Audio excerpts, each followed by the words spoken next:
Welcome to the Social Chameleon Show, where it's our goal to help you learn, grow, and transform the person you're going to become. Today's guest is not here to play it safe. He's here to challenge everything you think you know about leadership, growth, and even love.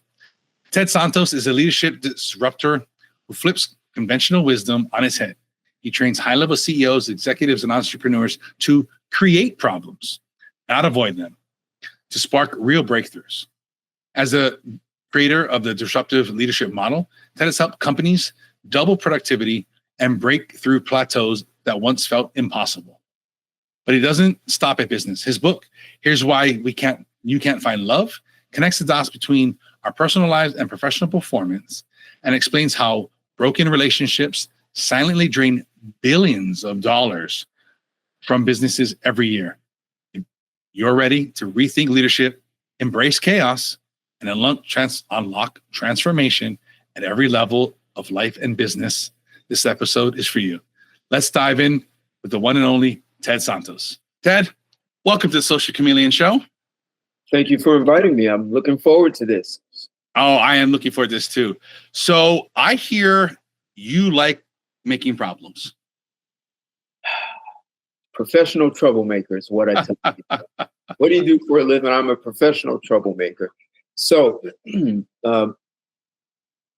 I'll say it two ways. One is if you and I were in an elevator, my elevator pitch would be, I'm in the business of producing miracles. CEOs hire me when they're looking to create a breakthrough and they're not sure how to do it with their existing resources. So I work with them to create disruptive strategies, and those disruptive strategies turn into disruptive technology and or allows them to penetrate an untapped market. And then I work with them to transform corporate culture to ensure the culture doesn't sabotage that breakthrough initiative. Is this like in maybe sports or the military or something like that, where hard times bring people together and make them tighter and more niche, or is there something else I'm missing? I can see why people would say that. Let me just say the second thing is, if you're the CEO of a company and you are not intentionally creating problems, you should be fired or retrained immediately. So, yeah, I can see like hard times, causes people to galvanize, come together.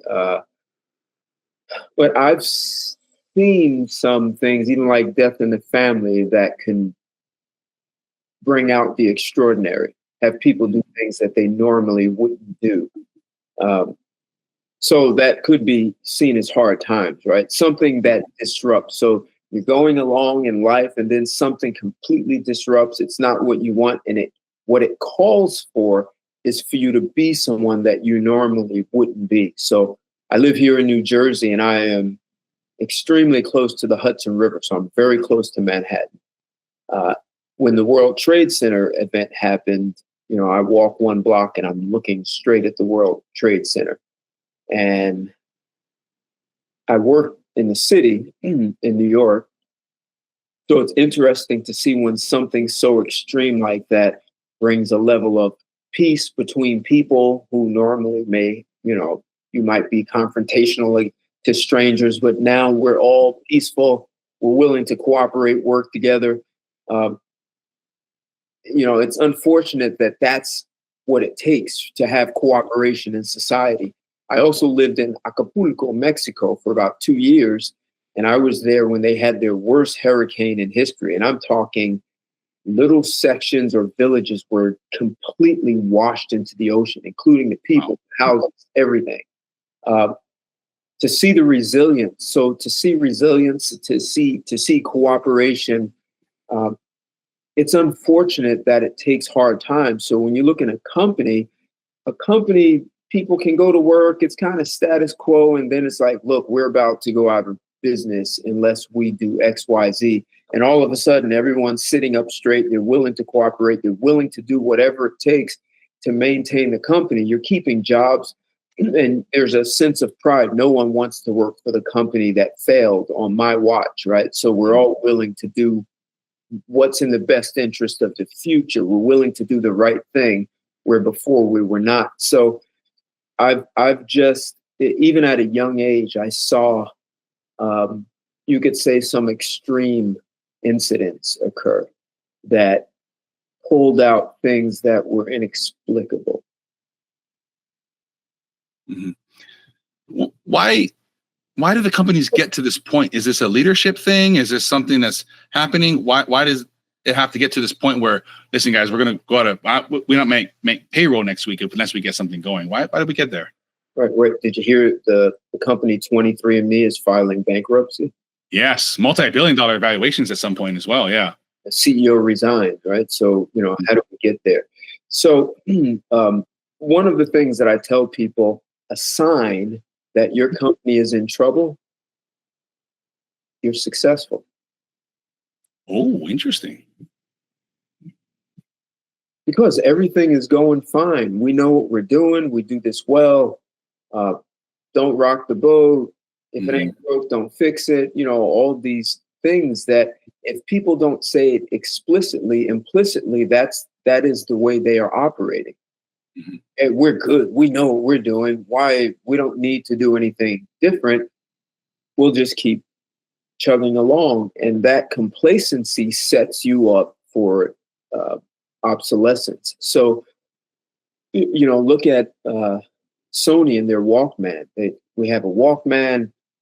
Hey, look, it's not just in one color, black. We have a yellow one. And now we put a disc. We have a Discman.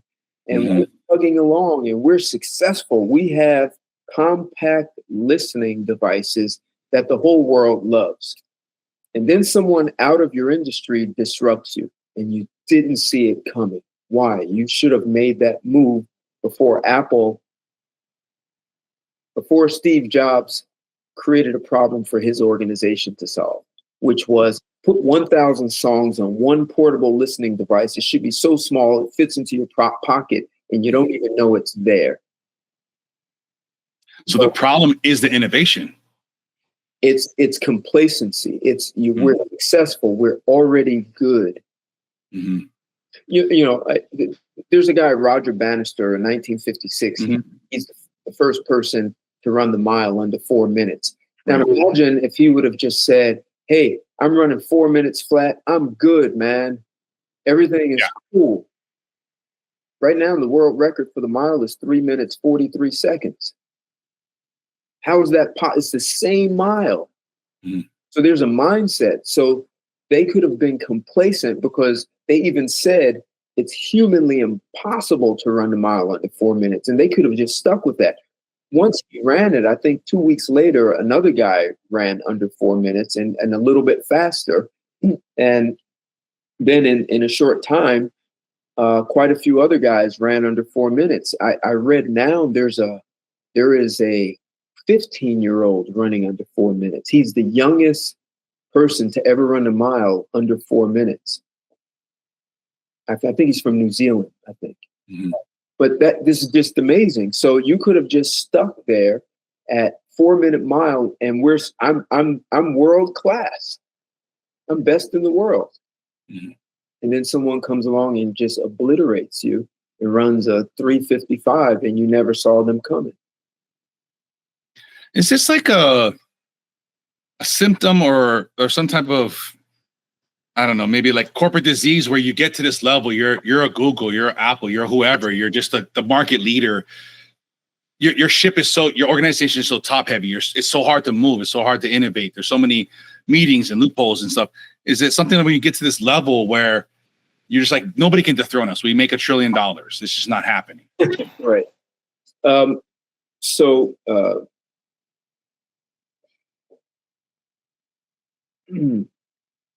So we have a lot of conversations, right? So social anthropologists say that a culture is a network of conversations. So you go inside of an organization, you go to a country or in a family, and you're going to hear a network. You're going to hear conversations, and those conversations shape reality. That's what people's beliefs are. Mm-hmm. And once you believe this is it, then it becomes very difficult to transform that conversation. partly because we have another belief that says change is hard. So whatever we believe, this is the way it is, and change is hard. So we just keep doing the same thing until someone forces us, until the company is going out of business or your competitor. So Apple makes the iPod. Now Sony has to respond. Mhm. They're forced, because why would I buy a Walkman? Now, there are children now in high school who've never even heard of a Walkman. So why would you continue making that when, the MP3, MP4 player is made it obsolete? So you could say the human paradigm has a network of conversations that we believe in. And if we go throughout history, Louis Pasteur, during his time, women would give birth in a hospital, and over 40% of those women would die. Mhm. And what the guys at Harvard, and Oxford, and Yale, and Stanford, they all said it was humors. And Louis Pasteur said, no, no, no, no. It's germs. It's these microscopic.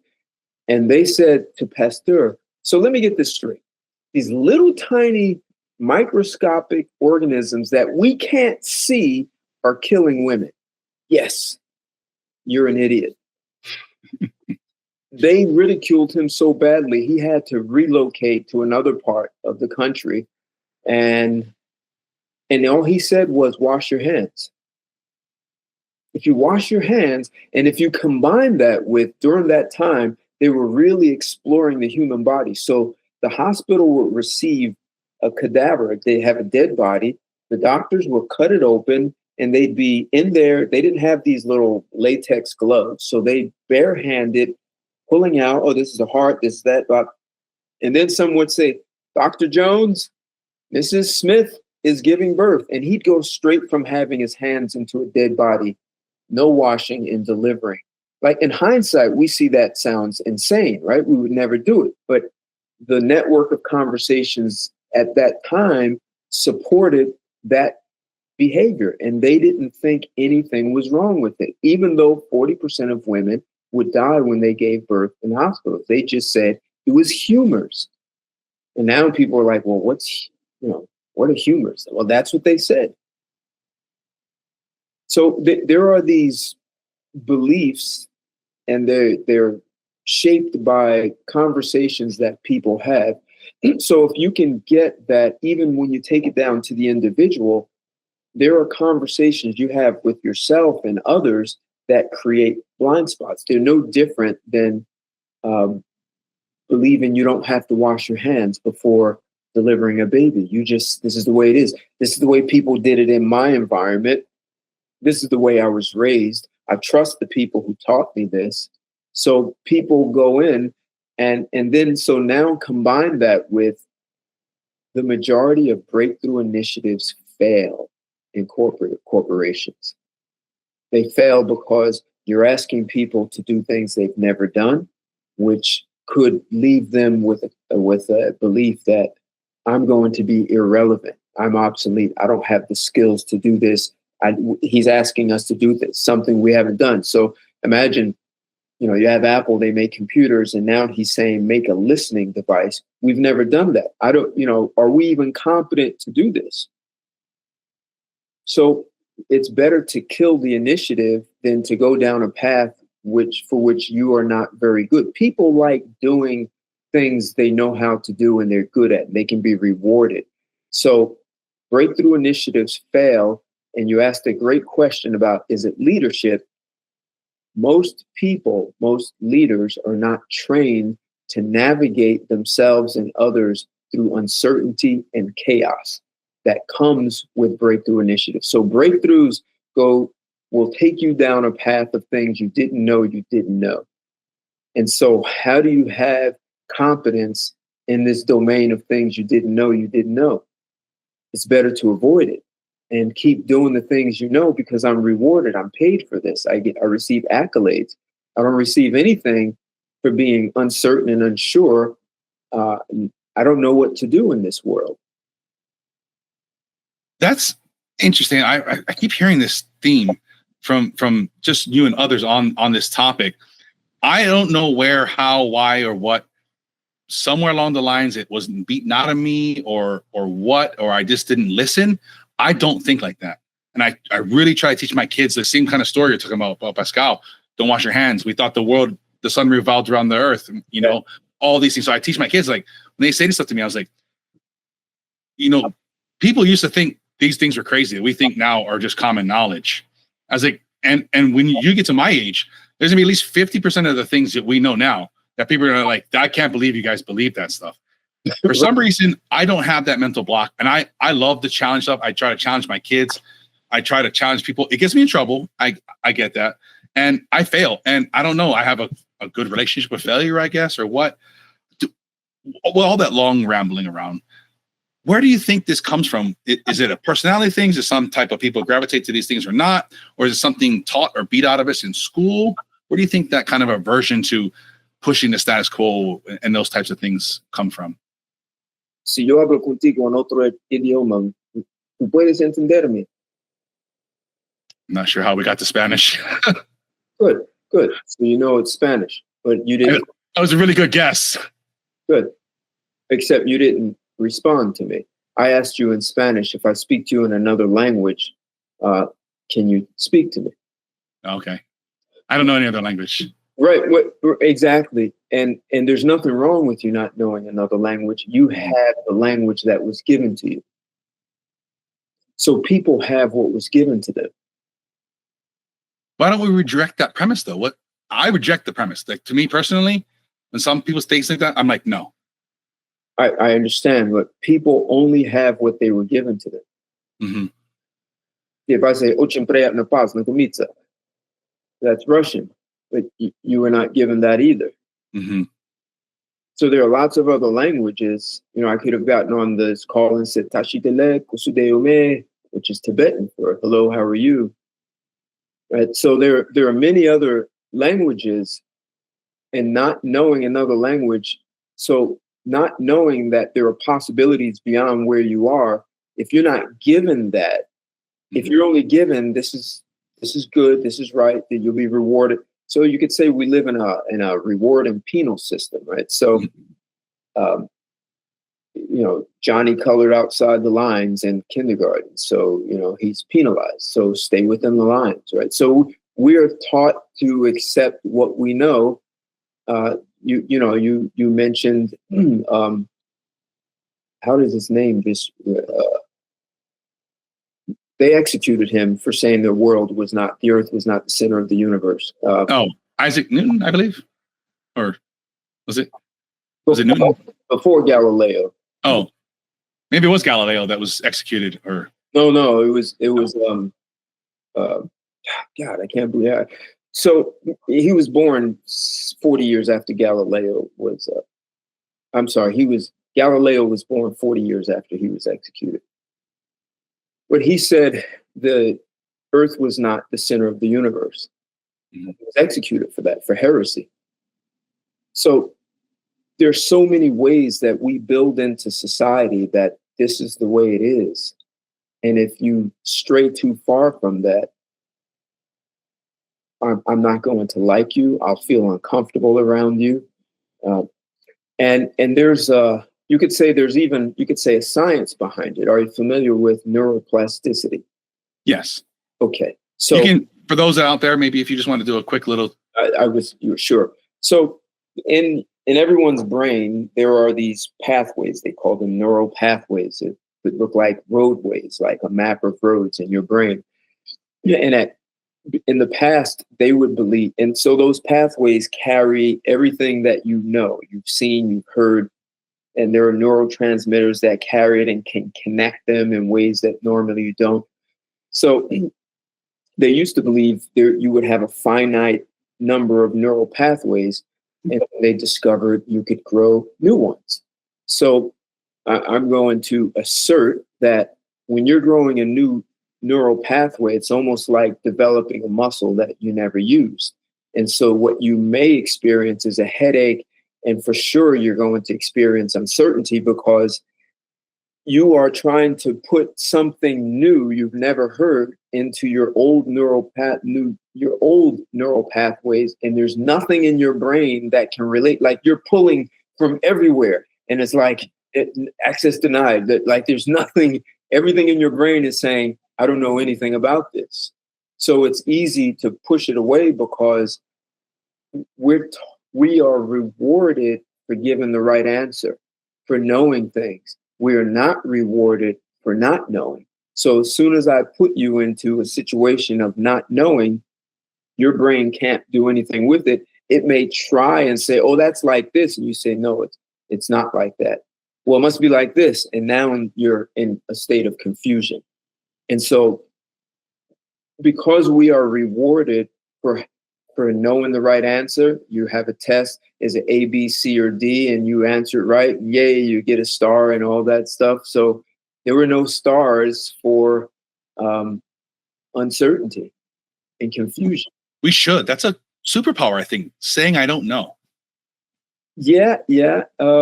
And most people think they're smart. So we seem to think everyone has a brain, so I'm just as capable as you are. Some reason we don't do that when it comes to running a 100 meters. We all hail to Usain Bolt and know we don't run as fast as him.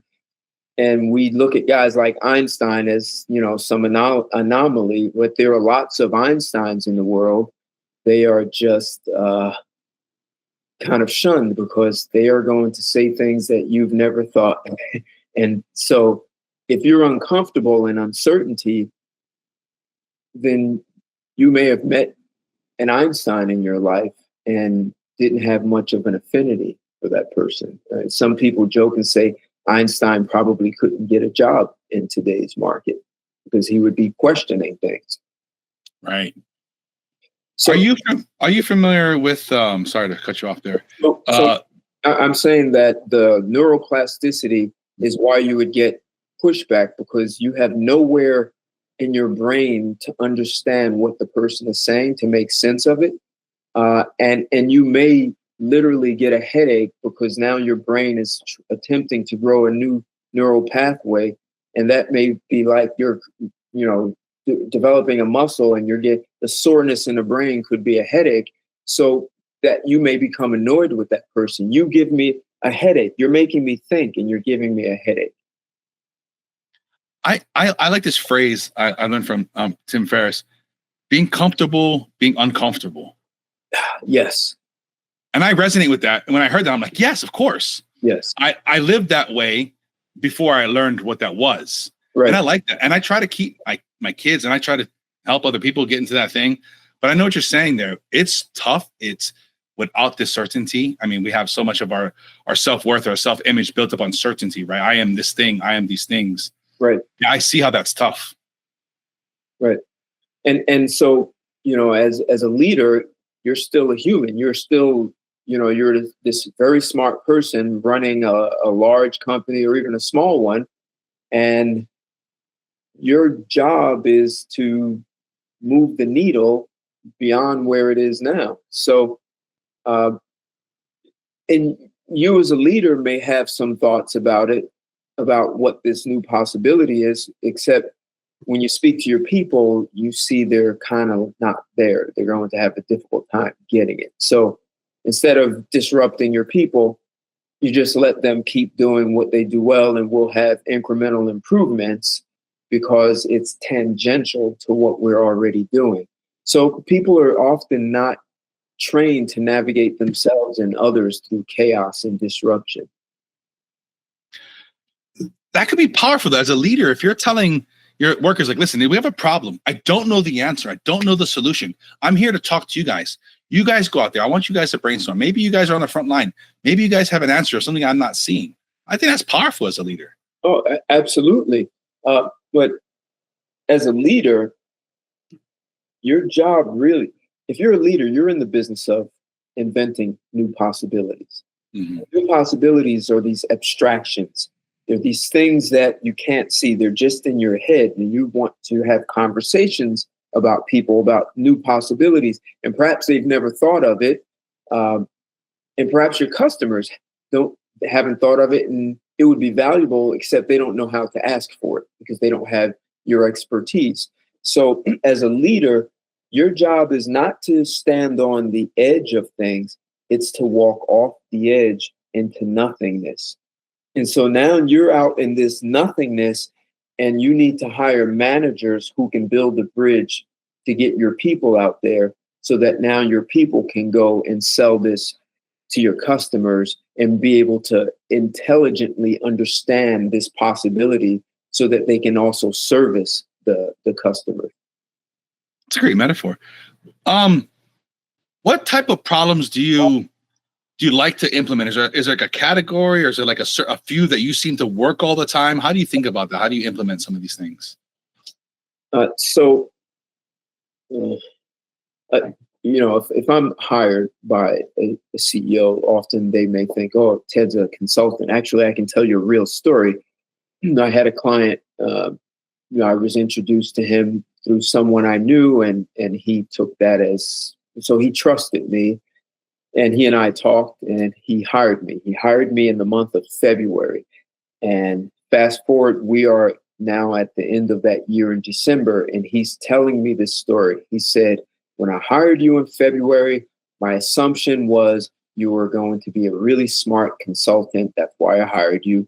And you were going to confirm the things that I already knew. And he said, I had already scripted my speech to you for December for how we're going to sever ties. And that, I was going to say, thanks, Ted.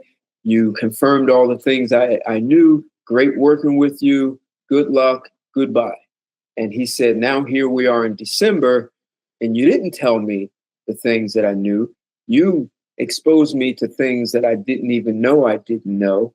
And now I'm taking actions and doing things that I didn't anticipate I would do or could do. So I'm not severing ties. You and I are going to make a lot of money in the future. So that's what people kind of anticipate, that I'm coming in to solve problems, and they don't know that I'm coming in to create problems for them, not to solve them. So in the same conversation with the same client, he also said, every month I give you a check. I'm coming to meet you at your office, and I give you a monthly retainer. And he said, I was becoming angry, really angry with you, because I meet with you every 2 weeks, and my assumption was we're meeting for me to tell you my problems and you to solve them for me. And what you did was, instead of you solving, you just started asking me questions and forced me to solve it myself. And I was angry because why am I paying a guy who's not solving my problems? He's making me solve my own problems. This is nonsense. He said he just couldn't understand why he was still meeting with me, and why am I about to hand a guy a check who won't solve my problems? And then he said, it hit me. You're asking questions that I never ask myself, and no one in my company is asking these questions. So what you're doing is you're helping me see from a perspective I would have never seen, which allows me to solve a problem in a way that I never would have solved it. Or maybe I would have never solved the problem at all. He said, so today I have a problem. I'm going to tell you what it is, and I'm ready for your questions. What kind of questions do you typically try to ask? Like, was there, a couple of general things or some themes or topics? No. So, you and I were talking earlier and saying, you pull a thread, and I'm dancing with the person. So I don't have a scripted amount of questions. In fact, I'm the guy who says, because I've even been in meetings with clients, whether it's with their client or a vendor, and I'm like, hey, you guys know I'm not a master in your industry, so I ask the dumb question, if it's okay if I can ask the dumb question. And usually they say, well, that's not a dumb question. None of us have thought of that. That's a really good question, and we need to address it. So I'm really listening to people without preconceived notions. And not being an expert in their industry can be beneficial because, like I said earlier, it usually someone outside your industry is the one that creates the disruptive technology. It's Right. why Apple created the MP3 player with 1,000 songs on it instead of Sony. Sony was already the master of that universe, and Apple was outside of it. They had a perspective that Sony didn't have, or Sony didn't think anyone would buy it. I don't know what Sony was thinking, but they didn't do it. We do know that. And Apple just had a very different perspective about that. So asking questions from a perspective that's not the so-called expert. And the guy who said the earth wasn't the center was Copernicus. That was the guy. There we go. So Copernicus had a perspective that they didn't have. And so he asked questions and formulated calculations and said, hey, okay, you guys have taught me the earth is the center of the universe. I asked some questions and then I did calculations and I see it's actually, we're going around the sun. We're not the center of the universe. I guess it's the beauty of the beginner's mind, right? When you don't know these things. Right. Well, yeah, the beginner's mind, but Einstein said, I'm not smarter than anyone else. I'm just infinitely more curious. Right. What are like the mental barriers or blind spots that you commonly see kind of going on in these scenarios? Sure. Now, that's a really good question because that will take people into a domain of things they didn't know. So I had a guy, early 60s, smart guy, CPA by his background. And he worked for one of the largest CPA firms for years and then decided to change careers and went into the mortgage industry. And he started out doing okay. And then, poof, he hit a slump and couldn't get out of it. And what made the slump worse is every day he came to work expecting to be fired. Every day he was like, God, at the end of the day, they didn't fire me today. I made it, right? I survived another day. But tomorrow, God, they're going to get me. I'm not performing. He knew it. So I'll tell you the end story, the result first, and then I'll tell you what the blind spot was. So the end result was in the first 3 months of him working with me, he doubled his productivity. In the next 3 months, he doubled that. And he went from worrying about being fired every day to them calling him in the office and saying, what do you need? Whatever you need, we'll give it to you. You need more. You need an assistant. You need more support. What do you need? And 3 of his competitors were interviewing him. And he actually changed companies and went to a competitor. They gave him a much better offer. So that's a long way to go from expecting to being fired. So what was hurting this guy was he could get a meeting with heavy hitters. And this guy was the master of the icebreaker. He could, like out of nothing, this guy would pull out of thin air. He'd say something and have everyone laughing and comfortable. And it's like, hey, wow, I like you. People like you, just liked him. He knew how to do that. He had that magic. But he couldn't stop breaking the ice. And people would leave he'd be at the table with heavy hitters and they'd leave and they'd be like, hey, nice meeting you. We should have a beer. Goodbye. And he had no deals. So what we found was, I think he was 13 and he was hanging out with a bunch of guys who were like between 15 and 17. And one of the guys was driving. And someone said, why is this kid with us? Like 13? What is this dude doing with us? And he cracked a joke and everyone laughed. They put their arm around him and said, no, now I know why you're with us. This guy is cool. So now he was accepted. But before that, there was a moment he didn't belong.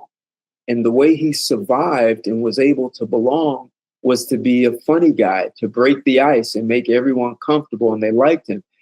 That became his superpower. except that was his only gear. Like, he was a car with first gear.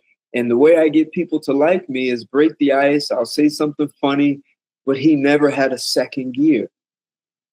So he would talk himself out of a deal because he never could shift up. So he and I were able to uncover it was like he was reliving that. You put him at a table with heavy hitters, and he didn't think he belonged with these guys because he didn't see himself as one. So he did what he did at 13, which was to make everyone comfortable with him, but he didn't have anything else. So I think Spider-Man said it, my blessing is my curse. Right. So once he could distinguish that's what he was doing, we were able to then get him to map out a strategy for what he was really committed to. Like, why am I creating these meetings with the heavy hitters? What are my commitments here? And how do I map out? And we had to do some sales strategies. One of the things is I had him read a book called Spin Selling, and SPIN is an acronym. I forget what the acronym is for, but we were able to get him clear about his commitments. So in other words, before he met me, his conversation was, I can do deals with just the average person, but when you put me in a room with heavy hitters, I don't belong there. So I have to make extra effort to get them to like me, which is to be an icebreaker. So that was his conversation. Once we created a new conversation for what he was committed to accomplishing with everyone, including heavy hitters, he now had a new strategy to go with this new commitment. So which then gave him a choice. So in the past, all he had was one gear: break the ice, be a funny guy. Now he had a second gear. What am I committed to here? And what's the map for navigating these people through that? Now, I might still have the conversation about, do I belong here? But I also have a plan for how to manage this. And that's how he was able to increase his productivity so much. So interesting how these things shape our entire life. Things that happen. Unbelievable. And so that was an example of something he didn't know. He didn't know that the 13-year-old in him was, and here's this guy, 62 years old, almost 50 years later, 49 years later, and still the 13-year-old in him was running his life. And so it's shaping every aspect of your life. So there's so much of that happening. It's not part of our education system to uncover those things. So for him, back to neuroplasticity, he would have to grow new neural pathways that supported a new commitment for engaging heavy hitters in a way that he had never done. So now at least he had second gear, and then we look at creating a third gear. And so now he can be much more nimble and deal with people. You don't want to lose. You're a great icebreaker. We don't want to throw that away because it's not bad. You just don't want to be stuck with that. What are some techniques, maybe books or something that people can use to identify these mental barriers and these blind spots, and then, start to overcome them? That's like asking, what book can I read to be a Navy SEAL? None. Right. Yeah. You become a Navy SEAL by training to be a Navy SEAL. Mm-hmm. So one of the challenges, I've written a book, and I wrote the book. I know exactly what I wrote, and it's interesting to hear someone's interpretation of what I wrote and how they will tell me what I meant when I wrote. That's one of the challenges I have, is that we read books and we only understand the book through that which we already understand. So if the book is taking us into a new paradigm, and it's a paradigm for which we have not been exposed, the most we can do is give our interpretation of that book or what's the content in it based on our own understanding. And often it's going to be off.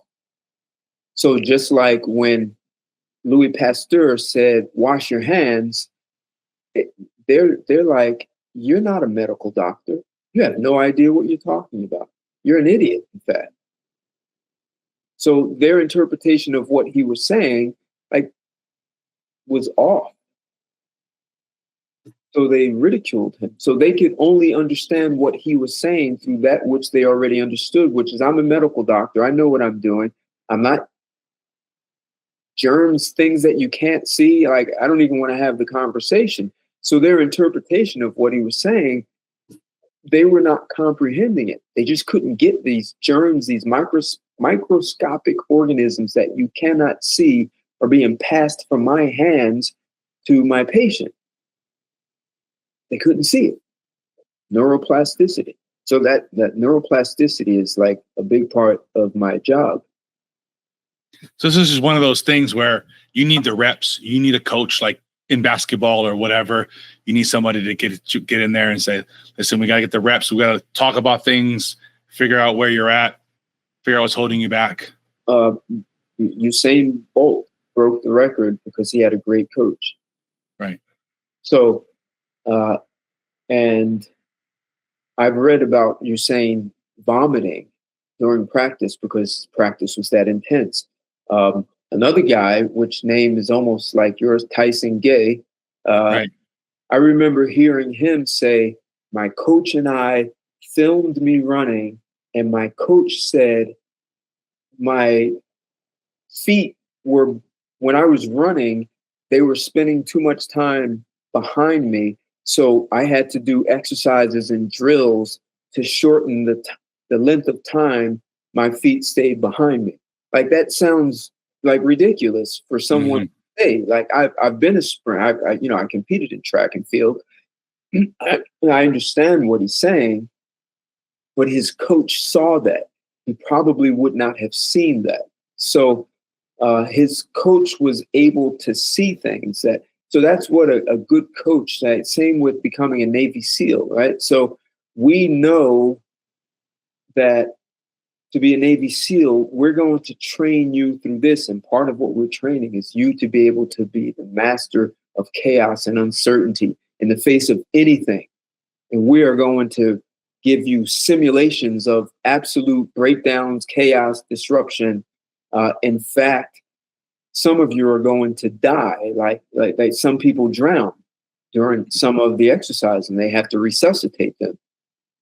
In some ways, that's my training. Like, the person you were given to be in this human paradigm may be who you think you have to be to accomplish things. Just like the guy who was in the mortgage industry, he had an entire identity based around being the funny guy, the icebreaker. Mm-hmm. For him to accomplish something greater than he's ever done, that identity was inappropriate. So it's almost like it died. Mm. Yeah, it's interesting. So, I mean, it's like so many things in life, right? You want to get in better shape. You want to, do this thing or accomplish these things. There's only so much you can do on your own, right? We all need coaches, and probably more areas in our lives than we think about. Maybe a financial coach, maybe a trainer, whatever it is. Right. I mean, you're an Olympic athlete. You probably have a coach for running. You probably have a weight training coach. You probably have a diet or nutrition coach. So that's at least 3 coaches. And maybe you even have a coach for mindset. Because even as an athlete, like, we look at a guy like LeBron James, he's the king in the basketball court, but there's a next level for him. There's a paradigm, there's a possibility beyond what he's doing now. And as good as he is, there are some blind spots that he wouldn't see. And so as you uncover those blind spots, the way I did with the guy in the mortgage industry, you see possibilities beyond what you've always done. No matter how good you are, there's some possibility beyond that. Because all you have to do is look at basketball in the 1950s, and who was the master of basketball in the 50s? That guy wouldn't survive on the court right now. Yeah, I don't think he would even recognize the game. Right. He just wouldn't survive. He wouldn't belong there. Yeah. I know I believe it was Kareem Abdul-Jabbar, they outlawed dunking in college because of him. I have this conversation with my brother often, and my brother he's bigger than I am. He's 6'2", like 230, like benching 400 something pounds. He played linebacker. But I said, the first guy to dunk, they must have said, "What is that? That's illegal." Like they must have like just said, "No, that makes no sense. That's not a shot." Breaking that paradigm, like we were talking about, right? Exactly. These unknown unknowns. You didn't know I could take the ball and I could put it down in that hole. Exactly. Right. So at some point, it'd be interesting to see how long it took for them to say it's permissible. Even like it took me a while for modern basketball when Stephen Curry and stuff, and it's just threes and threes. I'm like, that's not basketball. But it took so long to say, this is an element of basketball because, yes, these are maybe lower percentage shots, but enough of them will create a larger total score. And that took a long time for my brain to wrap around. I'm like, no, you drive down the hole, you feed it to Shaq, and he dunks it. Like, that's how you play basketball. Right. But you get 3 points, so and the guy who masters the 3-pointer, he has a higher percentage of successful 3-point shots. You can win games like that. Yeah, it's interesting. That little edge, one extra point. Right. And then in most things in life, especially at the elite levels, 1% difference is winning and losing. And conversely, if you're flying from New York to Los Angeles and you're off by 1 degree, you will not end up in Los Angeles. You'll never get there. Yeah. Right. And that's sorry. Go ahead. Sorry, no, finish, please. Go ahead. No, that's the thing, right? It just reminds me, this goes back to coaches. Because if somebody's not watching you from the external, or somebody's not viewing you from the other, from that 30,000 foot view, you've got your blinders on, right? You've got your thing. You're like, I'm doing this, I'm killing it. And somebody's watching you going, hey, listen, you keep walking to the left a little too much every day. Right. You're going the wrong way, buddy. So this comes full circle. We go back to the corporation and leadership. Mm-hmm. We're doing well. Right. We're doing really well. Well, someone in your industry has taken it 10 degrees this way, and you're about to become obsolete. But there's so many cautionary tales. Blockbuster didn't buy Netflix. Microsoft didn't take care of Apple. So many of these cautionary tales. Why do we keep going down this road? Well, why didn't Blockbuster do it themselves? They tried it. They were too late, and then they didn't understand streaming. No, I understand. But there's no reason Blockbuster didn't do it. There's no reason Sony didn't create an iPod. Technically, when you look at the resources on the planet to make the iPhone, they were there 2,000 years ago. Why didn't they have an iPhone 2,000 years ago? Mm-hmm. All the natural resources to make it were there. It was the thinking. So, some people know that in 1983, Steve Jobs introduced something called the Newton. It failed. And it's like, why would a guy want to put a computer in the palm of everyone's hand when most people didn't even have a computer on their desk at work? And surely most people didn't have a computer at home. Mm-hmm. So now you're talking about putting it in the palm of everyone's hands? Come on, this makes no sense. So I would assert that even his vendors didn't give him, let's say, the computer chips miniaturized enough to support what he wanted because they thought it was a ridiculous idea. Who's going to buy this? Mm-hmm. But yet that's our iPad. The Newton turns into today is the iPad. So if it was such a bad idea in 1983, why is it so successful now? It's like culture got to catch up. Is it something along those lines, or is it like with Henry Ford? It's like if I ask people what they wanted, they just want faster horses. That's a brilliant. Yeah, exactly. Yeah. What do you want? Well, the conversations are horses or transportation. Plus, the average automobile was about $1,500, and the average person in the U.S. made about $750 a year back then. So the only people purchasing cars were the top 2%. But that's always a lagging indicator, or maybe a leading indicator, I should say. Watch what the rich are doing. That's the trends. That's where things are going. Yeah. Well, back then, everyone had a horse and only the rich had a car. Now everyone has a car and only the rich have a horse. Maybe. Yeah. But there's so many trends like that in life. But it brings me back to, you need somebody. It sounds like you need somebody from the outside looking down at your organization, looking down at your team, looking down at whatever, saying there's mental barriers, there's blind spots here.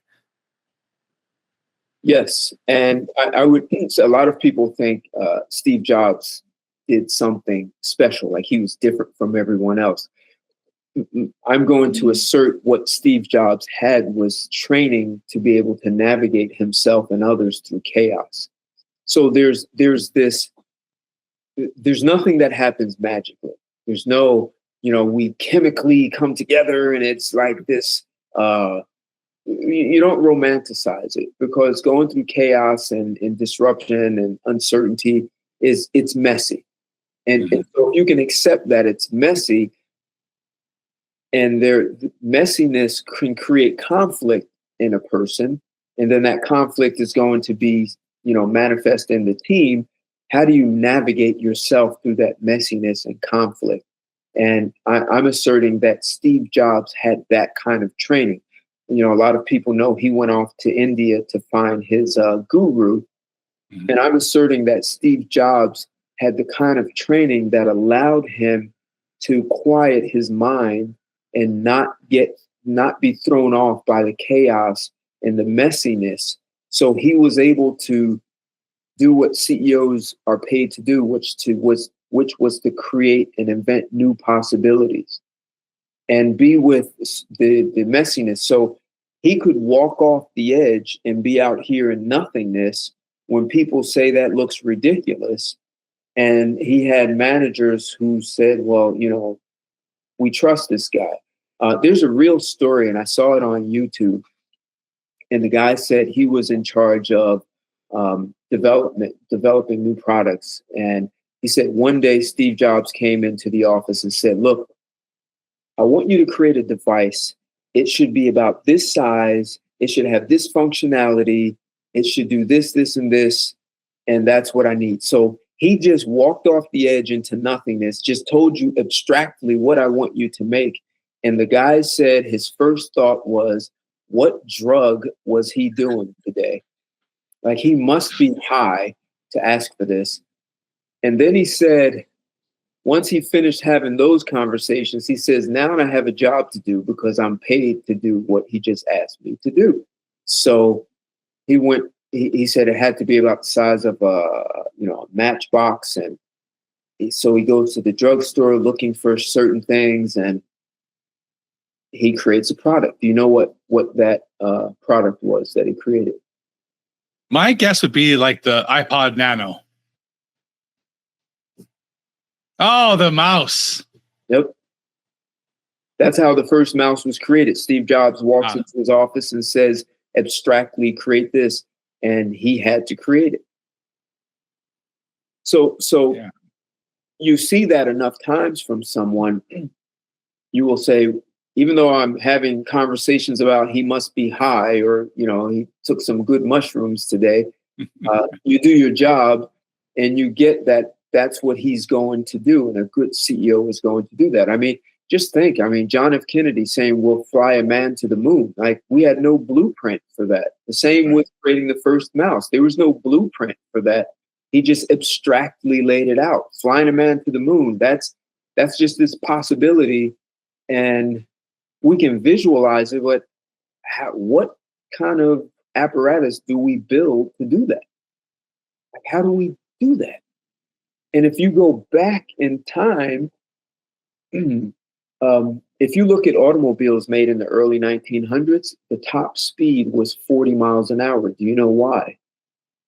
Yeah, I thought people were like gonna disintegrate or something like that in the car, or even like the trains too. They had the same thought. Yeah, exactly right. They believe the woman's uterus would explode if it goes feet faster than 40 miles an hour.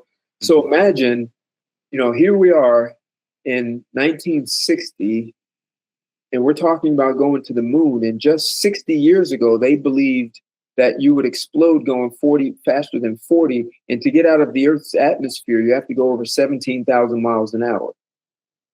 So that was an impossibility. And there was a guy, Robert Goddard, he was an aeronautics engineer in the 1920s. He said, one day we'll fly a man to the moon. The New York Times wrote an article saying how much of an idiot he was for saying that, and it will never happen. And then in 1969, they wrote an apology article. So that's, this is just another example how people say things that sound ridiculous and we condemn them for it because we have nowhere to put, there's nowhere in our brain, our neural pathways to put this new possibility. So we just say it's ridiculous. And I would just wonder if that's almost like a defense that people have. So instead of me saying I'm stupid and I don't understand, I'll just say you're ridiculous, or you've been doing drugs. You had some really good mushrooms, man, or had whatever you had. You hear this, people say, whatever you had, I want some of that. Mm-hmm. It sounds like a soothing coping mechanism. So you maybe don't feel bad about yourself. You don't bruise your own ego. Yeah. So human beings are in our paradigm. One of our motivating forces is looking good and avoiding to look bad. So, we take it back to the corporation. Here's this breakthrough initiative. We don't know how to do it. And we're all going to look bad because none of us know what we're doing. And if my drive is to avoid looking bad, then I'm going to find a way to trash this project. Mm. Is there mental training we can do to help with these things? Sure. That's exactly what I do is it's mindset training. So, we've all heard of the basketball camps and football camps, hockey camps, but we don't really have a mindset camp to train and uncover blind spots. And that's so when you live in a culture or you're immersed in conversations that it's normal to say, that makes no sense what you're saying because I've never heard of that. And if that was any good, someone would have already thought of that and figured it out. You hear that so many times. Yeah, I think that's ridiculous. If washing my hands would have helped, someone would have thought of that a long time ago. You're ridiculous, right? You can just go through this. If man were meant to fly, he would have wings. Right, brothers? Go back to your day job of building bicycles, right? And man was not meant to fly. So this is how we engage the world. Like, we have knowledge, we're smart. And it's how we look good or avoid looking bad. So when you're in a company and you say, we are going to do X, Y, Z, I'm better off to maintain my identity as being an expert in this as opposed to being a novice who knows nothing over here, because I'm paid for doing this. And I paid a lot of money for this education. And now you're telling me what I learned is obsolete? No.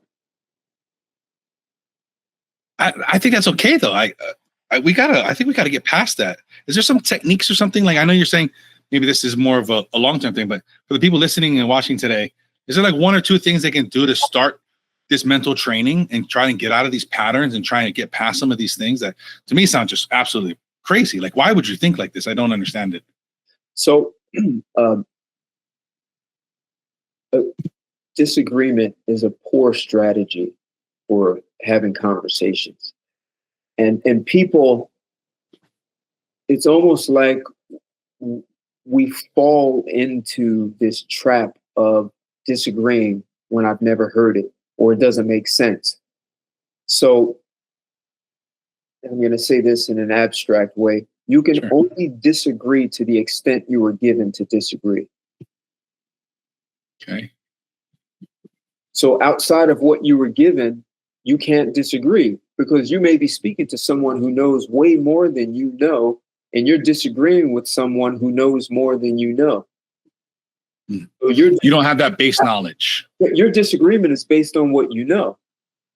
And what you know is what you were given to know. Mm. Just like with Copernicus, they disagreed with him when he said the earth was not the center of the universe. They disagreed based on what they already knew. So their interpretation of what he was saying was based on the limited knowledge that they had. So you asked for two things that could help people. One is to catch yourself when you are disagreeing. Okay. Instead of disagreeing, ask questions and catch yourself, because often people will ask questions to prove their disagreement is correct. But people, Confirmation bias in a way. that's what I was going to say. Exactly. So ask questions to understand, because, and so sometimes, because certain things can be too far out of what you know, you may not even know what questions to ask. So the best question is, tell me more. Can you explain this? I'm not really, be comfortable being uncomfortable, right? When you have to say, I don't understand what you're saying. Can you help me? So that may be the best question.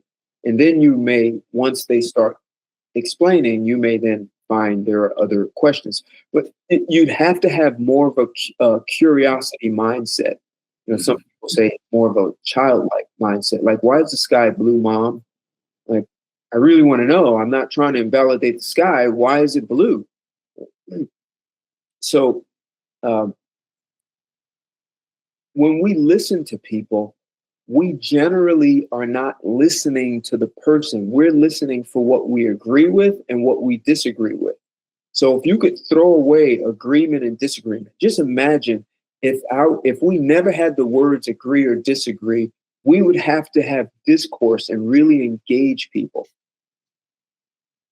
So if I can only be with or engage a person that I agree with them, my world becomes very small. Mm-hmm. So catch yourself when you disagree and engage the person so that you have a greater understanding is very helpful. The other thing is make friends with people you either don't like or don't understand. And put in an effort. Now that could be someone from a different culture. They're from a country and they practice things that seem absurd to you. Engage those people. They'll have a perspective about your life that you don't have, and you can ask to better understand their life. So be open to meeting people from other countries, cultures. Very, very beneficial to engage. It's easier than learning a language. Learning a new language is also good. It helps you better understand communication, because when you're learning another language, you have to be clear on what you're saying. And sometimes doing a direct translation from English to the other language may not work. Or there are words in another language that could have 3 different meanings, and you have to make sure you're using that word correctly to get understanding. So, but an easier way is to just befriend, engage people who come from completely different backgrounds. That man or woman you don't like because they're always saying crazy things and you don't understand them, befriend them with a beginner's mind and understand. So I said to you before, a guy, Don Marquis, I think he's the one who said, if you make people think they are thinking, they will love you. If you make people really think, they'll hate you. So go make friends with people who make you really think. And you'll see there's no reason to hate them or dislike them. Amen to that. I grew up in Hawaii, so there's so many different cultures there. I definitely can understand. I know so much about so many different cultures growing up there. Right. There is a lot of power to it. especially I think as Americans, we've had such a lot of peace and stability for so many years. Most of our lives, we don't know. When you talk to people from other countries, you do learn a lot about why they do things, the hardships and different things, and how lucky we kind of are to be here and have the things we do here. Right, right. I spent a number of years living abroad. So I went to all of Central America and Mexico, and I spent time living in Belize. I lived with Mayan Indians in the jungle, no electricity or running water, the hut made with sticks tied together, the palm leaves for the roof, and the floor is just dirt. I took a bath in a lake every day. Agricultural society, everyone gets a machete, you chop down the jungle with your machete, come back with a stick, make a hole in the ground and drop the seeds in it. And then you come back to harvest and the jungle is already grown back. So you have to chop through a little bit of jungle just to harvest, 1 ear of corn. But that's a lifestyle I would have never had. And, I born in New Jersey, lived in DC, just not a lifestyle I would have had. So aside from waking up and clean air and, beautiful environment in the jungle, I had to see myself or live a lifestyle that was completely unknown and unfamiliar. And the Mayans were experts. I was physically stronger than them, because I had weight training, before, and I still worked out, push-ups, sit-ups, all that stuff when I was there. But those guys, the way they swung a machete, I was the weakest link because we'd be lined up like 5 guys and we're all chopping down the jungle. And I was always behind, even though physically I was stronger than them. Wow. Something you wrote about, I'd like to talk about. I was reading as I was researching this. Personal struggles sabotaging business growth. Can you get into that? Maybe I should just have a little clarity. What you're saying? Personal struggles sabotaging business growth? What right. You were talking about. I think it was $350 billion of lost productivity because of personal struggles and things that affect businesses. I'm sorry. Corporate America is losing $330 billion in workplace productivity every year. Do you know why? No, but I mean, I guess from the personal struggles is what I kind of gleaned from that. One word. Depression? Divorce. Okay. Yes. There's an organization, Life Innovation. They pulled out the, mathematicians and CPAs and engineers, and they looked at people in the workplace, and they added up the numbers, and they came up 300 billion being lost in workplace productivity because of divorce. And divorce, people dealing with divorce, their productivity drops by 50 to 75%. That's a lot. Wow. Especially when the average person barely does any work to begin with. I think the average worker, not in a slight, but I believe the statistics are the average worker only works about 2 hours a day, even though you're there for 8+ hours. So imagine that productivity drops 50 to 75%. Yeah. Yeah. You need 15 minutes of work done a day. So, and because you're preoccupied with this situation that you didn't want. Mm-hmm. Even if you did get married saying, well, it could fail, but now I'm going through it, it's acrimonious. It's not comfortable. So it's distracting. I had a buddy who took off a year after his divorce because he could afford it and he recalibrated his life. So imagine if instead of taking off a year, he went to work and he just punches into the clock and he's unproductive and yet still getting paid. So imagine if a percentage of your workforce is dealing with that.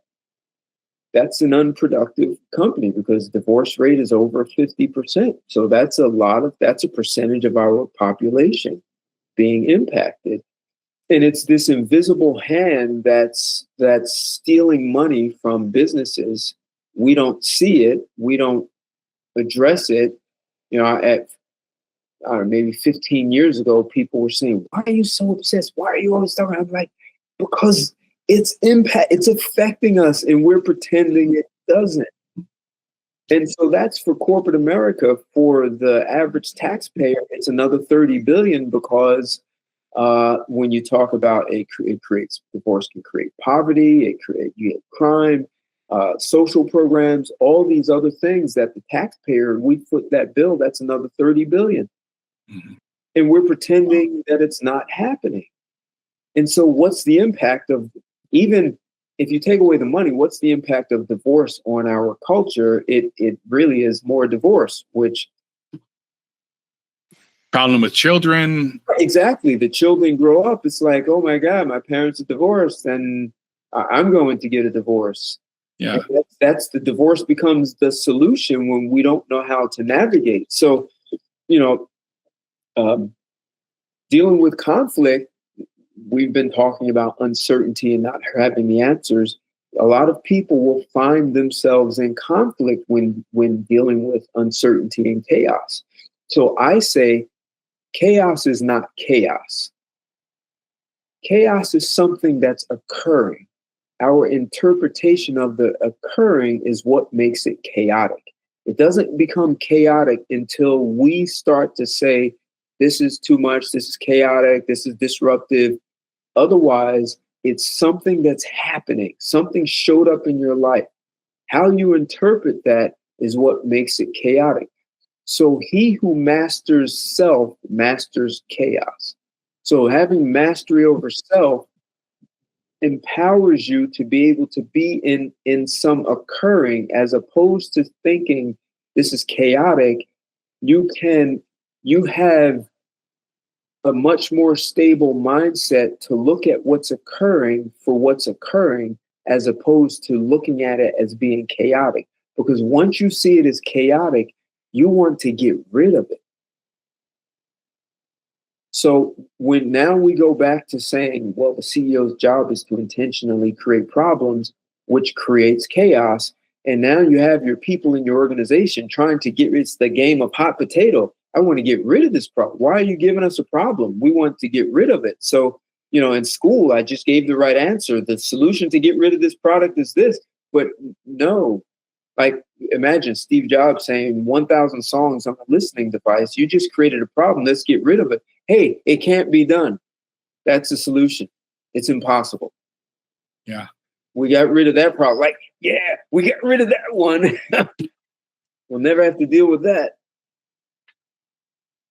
You're optimizing for the wrong thing. Say that again. I said you're optimizing for the wrong thing. You're solving these problems instead of addressing the underlying opportunity or the underlying problem, even maybe. Right. So it looks like it's chaotic. It's impossible. We can't do it. Even going back to the 4-minute mile, you just buy into the conversation. It's humanly impossible. There's nothing you can do. So just keep running 4 minutes and I'm the world-class guy. Now you go into any competition running the mile at 4 minutes, man, you won't even qualify. Yeah. You won't even, we've got 15-year-olds that will beat you now. So people become distracted by the chaos. So I'm pulling a lot of things together. Divorce can be chaotic. Want to get rid of it. So people don't develop the conflict resolution skills, which is to resolve your own internal conflict when something's happening. So you're in a marriage and there's a misunderstanding. And the misunderstanding may be as simple as, in my family, we did it this way. In your family, you did it that way. Now we're arguing over it. Mm-hmm. And then we have another, my family did it this way. My family did it the right way. Your family did it the wrong way. So now we're having another conflict, right? And we have no way of navigating that. That same mindset happens at work. At work, I just introduced the problem. We've never done it. I'm in conflict. I don't deal with problems. I'm just here to create solutions, and you're giving me problems, man. Like, why? I don't want to do that. I'm calling in sick tomorrow for the whole week. Or I'll do research to figure out why it can't happen. And I've actually seen that in companies. Like, companies. I can imagine. Yeah. So the problem, you were asking before, is there a way of training? And or reading a book, you train out of that. You unlearn this, you reverse engineer. So the guy who was in the mortgage industry and only had one gear, which was to break the ice, he had to unlearn. He reverse engineered. We were able to see, we backed into how he got there, and we reverse engineered that, only to see that, well, he also had an interpretation of what happened back then. His interpretation was he failed himself by not belonging to that group of guys. And the only way to avoid that failure was to make a joke.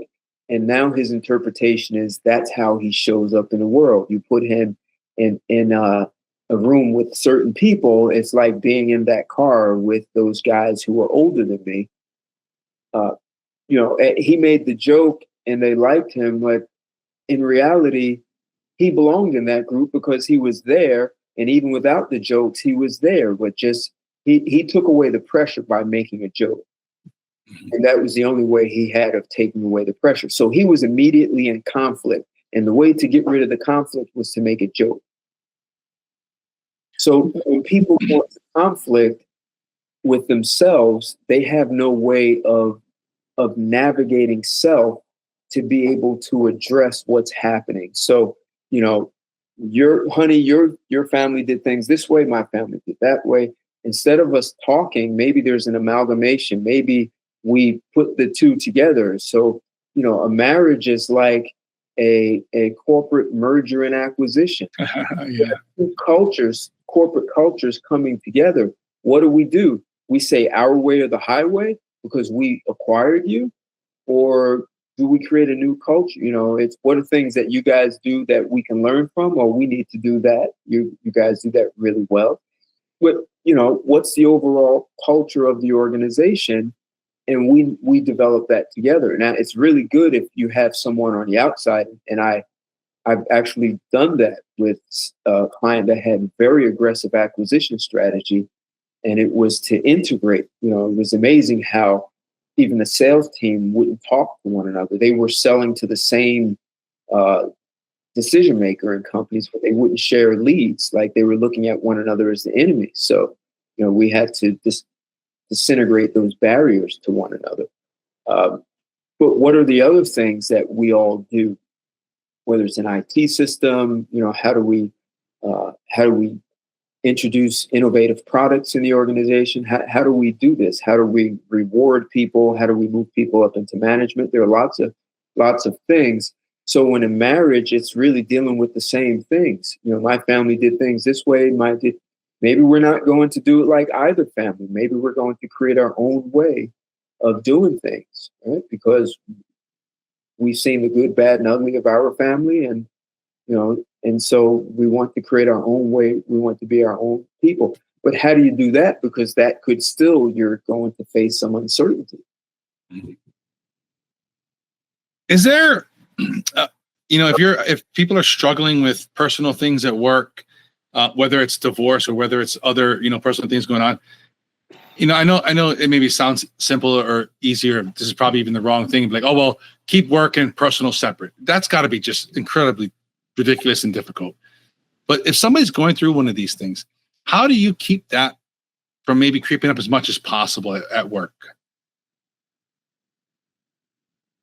So the way we're taught is to just suppress it. So, right. The fact of the matter, no one is a banana where they peel off the peeling and go to work and then put it back on when they go home. You're the same person at home that you are at work. What triggers you at home triggers you at work. The difference at work, they've taught you proper business and professional etiquette. So you may be triggered at work, and what people do is they're still triggered and they find a way to get back at that person.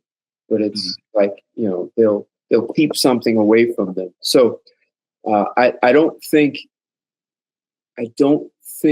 people do not bring it to work. They do. It's just hidden. It becomes that undercurrent. You know, I find a way that the boss yells at me and I don't like being yelled at.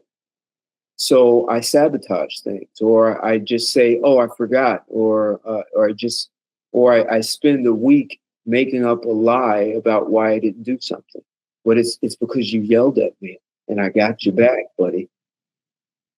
So I don't think people separate themselves. The most you do is suppress it, and that can be unhealthy. Yeah. So untriggering people's triggers, like unlearning the things that trigger you. So, you know, this,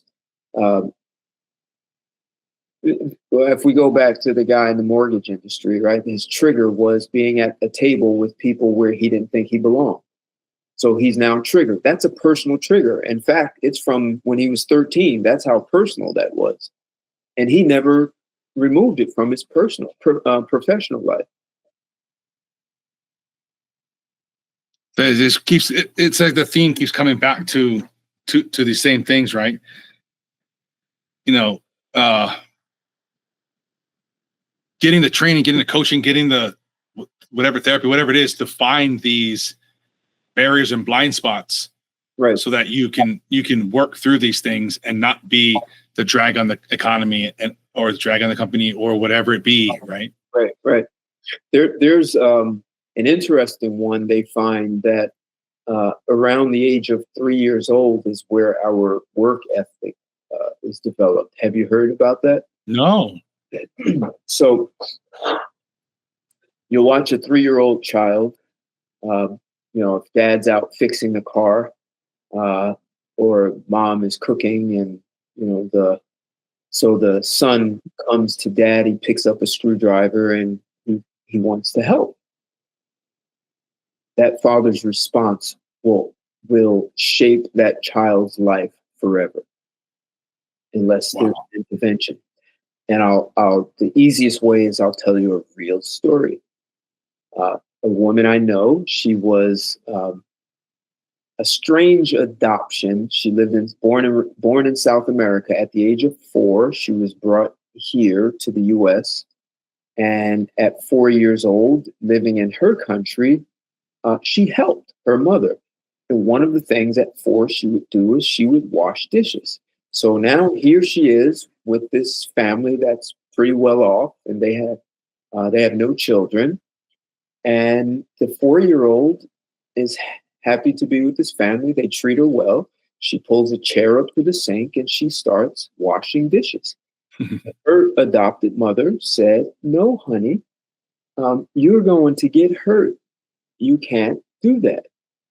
And she was like, "Okay," even though she had done it before, but right. Now, so the child's interpretation is, I can't work. I have nothing to contribute for work. So they accept that. And maybe around 8 or 9, you start to ask your child to start doing chores. Now they are in conflict, because from 4 until 8, I've lived with the notion I can't work and I have nothing to contribute. Now you're asking me to do work. This sucks.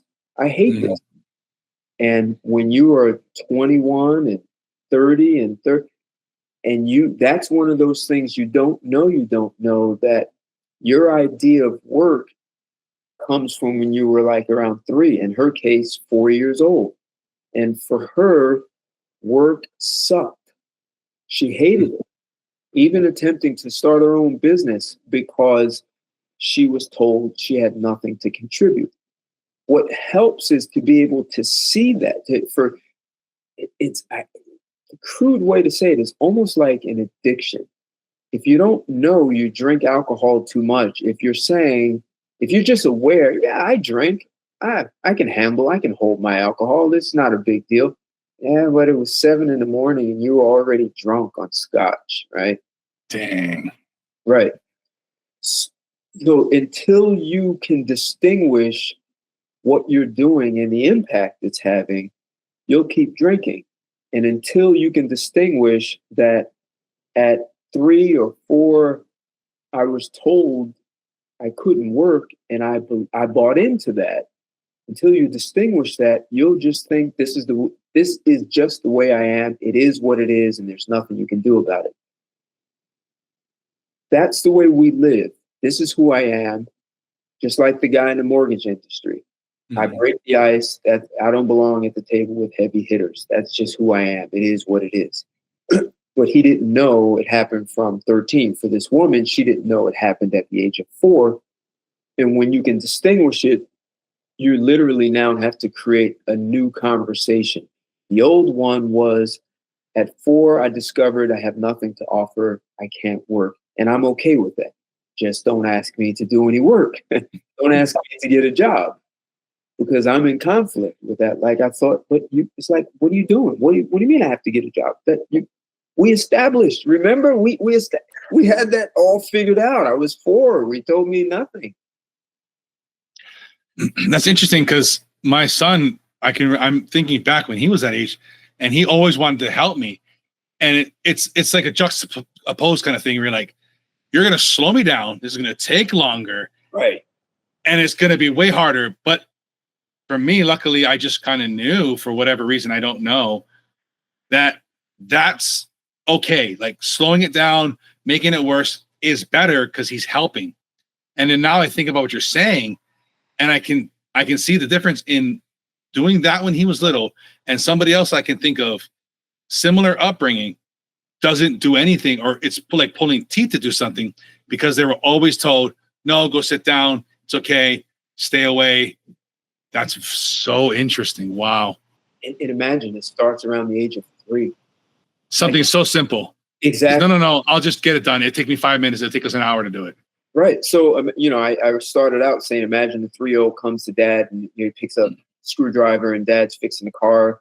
And it's like, sure, son, come. You're gonna it help. Like, I want you to do this and do that. And it's like, now he knows he's valuable when it comes to work. But if he said, no, you're gonna slow me down. Yeah. It's like, oh, okay. Well, I'm glad we got that straight. I'm never gonna work. But it's so weird, because my son used to love, like, I was like, I put the screws in. He's like, yeah, you're having a good time. And okay, now screw it down. And he would do it a little bit, and he couldn't get it. I was like, Daddy will finish it. But he loved doing, even like backing me in chores. I mean, I made them do chores since they were very young. They washed their own clothes, right, before kindergarten. Like, it wasn't going to be the greatest idea, or watching them tie their shoes. It's just like, it'll take me 3 seconds. It's taking you 5 minutes. But wow, like, having that patience and fortitude. You talking about this, this guy that can't get sales done. How much, maybe millions of dollars you left on the table because of a joke you made at 13. Right. Like, what are you doing to children? Not even necessarily your own, could be anybody's children, by not allowing them to help, or not embracing these things, and not having the patience and the fortitude to say, this is going to take longer, but in the long run, in the longer view, you are going to be a better human. So now, if you take that, you understand it takes a little longer. If you're a leader, if you're a CEO or in a leadership position, delegation is extremely important, especially if you want to drive breakthrough initiative, because you're going to delegate something to someone and they've never done it, or maybe they've done it a little, they're not good. But you just took something off your plate, which frees you up to go develop yourself to do something you've never done. And you're going to have to take time to show this person, and they may screw up the first couple of times. That's okay. They're freeing you up, and they are developing so that as the company grows, they're developing new skills and competencies that allow them to grow with the company. If you don't delegate and you do everything yourself, the company will outgrow them, and you'll have to fire them and hire new people who already have the skills and competencies. And that actually happens, especially with people who are really smart. I've seen it. Mm-hmm. It reminds me of that phrase, which I think is the dumbest thing I've ever heard, is, if you want something right, do it yourself.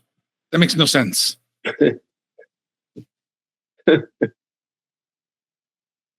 We make up lots of phrases. Bird in the hand is worth two in the bush. It's like, yeah, really?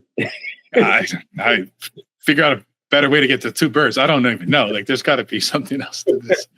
It's so interesting. And I'm sure, like, probably goes back to something that happened in this person's childhood where somebody in their life said, never mind, I'll just do it. And you're like, oh, so if you want something done correctly, my model is you do it yourself. You don't delegate this. You don't let whoever do it because you know it's not going to get done correctly, at least in your interpretation of that. Well, so I learned about delegation at, I'd say, a fairly young age. So at 21, I lost both parents, and I'm the oldest of four. So I'm 21, my brother's 19, and my sisters were 12 and 16.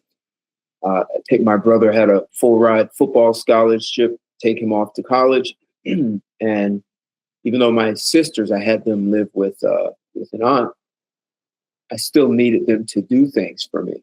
So, and I knew I needed to take some things off my plate. And I also knew I needed to develop them so that I could have them do other things later. But I would start with small wins. Right. So I would ask them to do something, and I knew they didn't know how. I knew they were going to fail, like, and they did. So when they came back, instead of me telling them what to do, and I set it up that way from the beginning, I asked them to do something, and I never told them how to do it. I sent them on a mission to fail, and they did. And they came back. Instead of me telling them, I asked questions. They were like, and they went and they failed again. They came back and they failed again, and they came back until they finally worked it out. Eventually, what happened is I could ask them to do something, and they would ask less questions because neuroplasticity, they started developing a new way of thinking about problem solving. And eventually I could just ask them to do something, and they didn't even come back with a failure. And they started volunteering for things. And I was like, you sure you want to do that? Oh yeah. And if they failed at it, they knew they could come back. Like, even though it takes a little longer to ask them questions, what it does is it frees me up eventually for them to do it on their own. So, you lose both your parents at a young age. You learn to lead in chaos. You learn to coach people up. You learn to delegate. And, I've had someone say, well, those were children. Anyone can do that. But I transferred all of that to my professional life. And I was a chief operating officer for a transportation logistics company that was growing so fast, it was kind of falling apart. It was unsustainable, our organizational structures.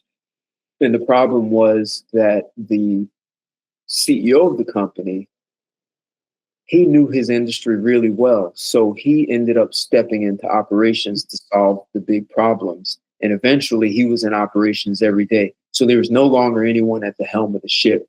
He's in operations. First thing I did was said, you're out, get out, stay out of operations. And so he made it clear to everyone that you now go to Ted. So they'd come to me and say, Ted, I have a problem today. Okay. What is it? What would you do if I wasn't here? Well, I go to Mike. Well, you can't go to Mike anymore. So what would you do? I do this. Well, if you did that, what about this, this, and this? Didn't think of that. Okay, bye. And maybe that solved it, or maybe they went back and kind of like my sisters and said, well, I thought of, I dealt with the questions you asked me, and I'm still stuck. Okay, what would you do now? And so that went from that way of doing it to, Ted, I have a problem. I know you're going to ask me these questions already. I already thought of them. I already thought it through, and here's where I'm stuck. Cool. I asked another question. Took a little bit more time, but eventually they didn't come to me anymore. I was obsolete. And I remember a guy saying, oh, by the way, we had a huge problem 2 weeks ago. Here's how I handled it. Partly our fault, partly the client's fault. We could have lost the client because we screwed up. And I solved it this way. The client loved the way we solved the problem. They loved it so much that they called one of their clients and sent us, not a referral, their client called and said, sign me up. No questions. I'm supposed to use you. Now my operations team is a competitive edge. And my sales force, They're like, we have that kind of operations team. They're now going out and selling the operations team to clients and saying, this is how good we are. We're masters of the universe. There's no one better than us. And that happened partly because asking questions, right? And the other is, this is what our culture was in the past. So one example is when we make a mistake, we don't tell the client, we make up a lie, and we're no longer doing that. We are now telling the client we screwed up, and whoever made the error, you call them and tell them the error and what we're doing to correct it. And one woman said, ha, and then you woke up, because if we do that, we're going to be out of business. That's it. Nope. And so they started asking me, well, what if this happens? What if that? So I've role played with them, and they were like, you know what? You want me to do it your way? Fine, I'll do it. But if it doesn't work, it's on you. I'm 100% responsible. I'm fine with that. So they did it. It worked. They said, well, it worked this time. That was luck. What about next time if this happens? Right. So, I would ask questions, but there's role playing. So I'm dealing with it. They are anticipating conflict based on what they actually do. So I have to address that. So let's role play. And so they would say, okay, all right. The other one was luck, and you want me to do this new thing. I'll do it because you said it, but then it worked. So then after a while, there were no questions, right? So they would just say, look, I'm having this problem. And it made it easier for me to just ask questions, or in some cases, the customer only wanted to speak to management, but I always did it in front of them because I wanted them to see how I handled it so that they wouldn't call me anymore. So eventually I was so obsolete that the CEO and I, so now we had this tumultuous company that was like violently growing, and there was chaos all day, to it was just this calm lake. And we were growing even faster because they were solving problems and they were mitigating. They set up an organizational structure that didn't create problems in the first place. And they were now accustomed to solving big problems on their own instead of looking for me or the CEO. So the CEO and I are just talking, and we walk into the operations room, and the manager in operations turned around, saw us, jumped out of his seat, grabbed both of us by the arm, escorted us out of operations, and said, stay out. We don't need you guys anymore. Go do the other things. You guys are good at other things. Leave us alone. Like literally. And I'm looking at the CEO. He's looking at me like, this is my company. And I'm getting kicked out of a room. But you could say I disrupted myself. I made myself obsolete and made the CEO obsolete. So that means we were able to now put new things on our plate. I was out looking for a different kind of business that put us on a map in a different way. And he went and found, he moved us out of 3,500 square feet into 50,000 square feet. So it allowed for us to grow in a way that would have never happened if he was mired in operations. And that's the corny thing of don't work in your business, work on your business. Absolutely. Can we talk quick about the book you wrote? Sure. Can you just give us a kind of little rundown, maybe why you wrote it? What kind of is it about? Sure. I wrote it because when people kept saying, you're so obsessed about divorce, why do you care? The book is called Here's Why You Can't Find Love. I wrote it because not only are most marriages failing, most relationships. So if you can get 300 billion lost because of divorce, imagine all the relationships that never made it to marriage and they had bad breakups. That's going to impact also. So I say that to create the punchline of the book, I'll give it that way.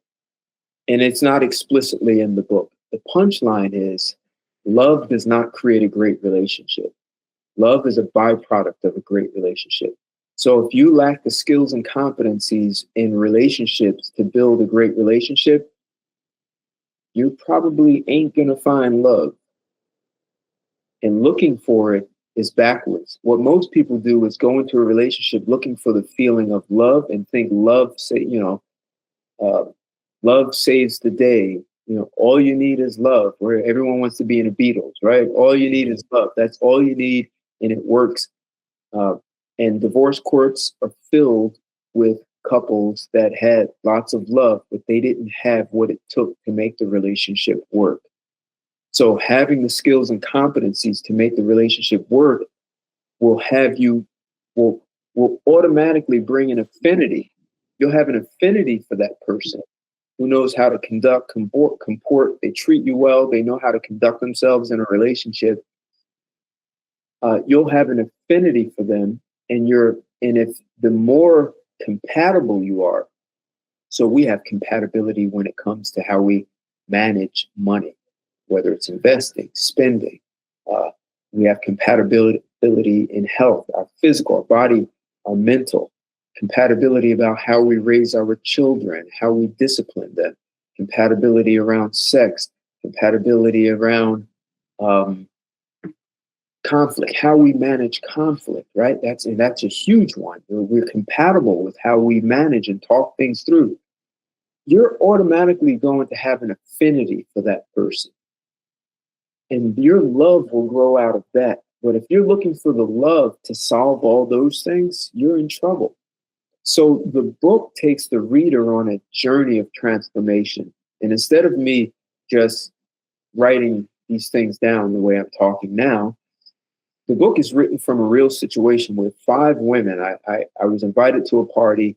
I was the only guy of about 30, 35 women.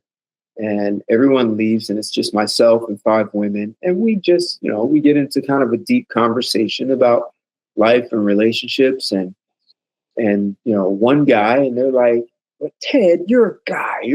That's the way men think." And it's like, well, no, let's think about this and let's look at it this way. And I talk about how there are things that, just like the guy who thought he had to make jokes to sit at the table with heavy hitters, there are beliefs and there's this culture of conversation. So we don't believe we need to develop the conflict resolution skills to be in a relationship. We think love magically makes it happen. Like, we don't think we have to effectively communicate what we need from the person because, well, if you really care about me, you would know. Like, things just magically happen. It just doesn't work that way. So whether you are in a company or in an intimate relationship, being able to effectively communicate your needs and what you want to accomplish and how people can support you becomes essential. That's a really fun book. I like the premise and whatnot. I'll link that to you guys in the show notes if you're interested in picking up a copy. Thank you. And also we have your disruptive leadership model, your website. I'll link for everybody as well. turnaroundip.com. Yes. We'll link all that. We'll link all the socials, LinkedIn, YouTube, and everything for everybody. Is there anything else you want to touch on before we kind of wrap here? Sure. So we're taught to want to get rid of problems, get rid of disruptions, breakdowns, chaos. But those things often bring out the best of us. So, when my parents died, I watched my brother and sisters and even myself become someone that we normally didn't have to be. And, even at some point, my youngest sister came to live with me. I lived in DC, a different state from my family. And, I had to do all the parental things, but that's something that at 24 or 25, you wouldn't have to do. So that disruptive thing in my life developed me in ways that normally perhaps I wouldn't have, right? Because you don't really teach leadership in the face of chaos, especially extreme chaos. And it also helped me with being able to manage my own internal conflict and be clear about what is it I want to accomplish. There's conflict, chaos going on around me. even within me, well, what's most important now? And when you can understand that, these are things that you need to work in your corporate life. And this is what supports businesses that want to drive breakthrough initiatives, because the new initiative is disruptive, but disruption is not the enemy that people think it is. Disruption can often force you to develop new perspectives that you never would have had. So instead of waiting for your competitors or the economy to disrupt you, if you have disruption built into your corporate culture, your company becomes much more nimble and facile, being able to innovate and being able to respond to economic changes, or COVID, or competitive changes. And you want that in a company, because if all you have is we're successful, we're good, you're in trouble, because you're going to keep doing things the way you've always done until you are disrupted. So the same thing in your intimate life. You know, you have children become sick, someone loses a job, interest rates went up more than you thought. The business goes out, disappears, because we were not ready for the changes that happened, right? So this kind of mindset training really supports you to be able to more effectively navigate chaos, breakdowns, disruption, so that you can more effectively accomplish the things you want in your personal or professional life. These are things that are transferable. The conflicts you have at home are the ones that you're going to have at work. Unfortunately, you are a human being, but that doesn't mean you're limited to just what you know. Just because you only speak English doesn't mean you're limited to only learning English. You can learn other languages, just as you can learn other ways of doing things at work or at home. So the disruptive leadership model was really, I'm sort of summarizing why I created the disruptive leadership model, so that companies can be much more nimble and agile in driving innovation and even cost efficiency. What's a more cost efficient? It takes 20 steps to accomplish this one thing. And wow, we just figured out we could do it in 7. And those other people, we can use them for something more valuable. So disruption is not the enemy. It's actually your friend. And, I wouldn't wish someone losing their parents, but oftentimes there are seeds of opportunity in some disruptive misfortunes, and it's often our perspectives in learning to manage what triggers you. The grammatically incorrect way is untriggering your triggers, so that you're not stuck to be like the examples I gave, like where people had childhood incidents that shaped their adult life. And I've seen that with CEOs in their 50s with Ivy League education who are still triggered by an event that happened at 5 years old, but they don't know that's what is happening. They just think this is just normal, and they're stuck with that. And so no one is stuck with anything. Nothing is what it is. There are possibilities beyond where you are. That's great. I love it. I love this whole concept. I love everything you're doing. I think it's very valuable and important to have these different ways of thinking, challenging things, getting past roadblocks, getting past all these different hurdles.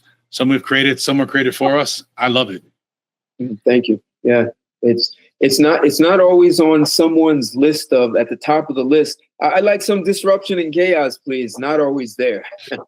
I embrace it. I love it. I jump in the ice bath. I look for chaos. I create chaos. It just so I know we're closing, but just think about when you go to the gym and work out. What if you want to be stronger and bigger, or just stronger or more cut? What you are doing is breaking down the muscle. You're creating intentional breakdowns for your muscle to build them up to be stronger. And breakdowns really can give you access to what we call neuroplasticity, where you grow new neural pathways and you have you have a richer view of yourself in life. And so you're not stuck with that. The brain is plastic, not literally made of plastic, but it has that plasticity where it can mold. It's more malleable than what we think. And life itself is much more malleable than people realize.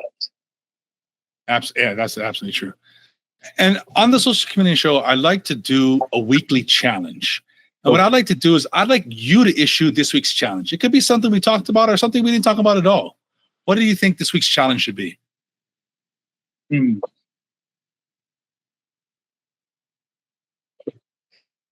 Go befriend someone you don't like.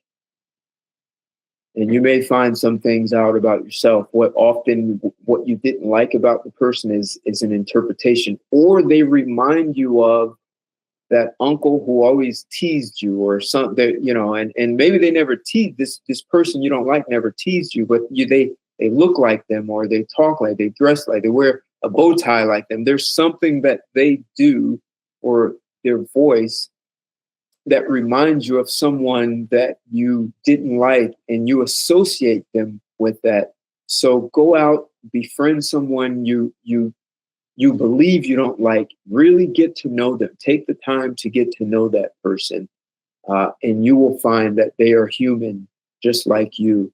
And they have that experience of wanting to help a parent, and they either said, yes, you can help, or no, or, they didn't belong. Like, you're going to find that you all have way more in common than you can imagine.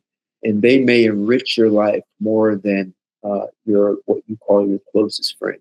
So the challenge is go intentionally befriend someone that you claim you don't like.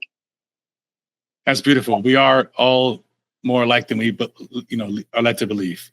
We're humans. We all want the same things. We all have the same basic needs.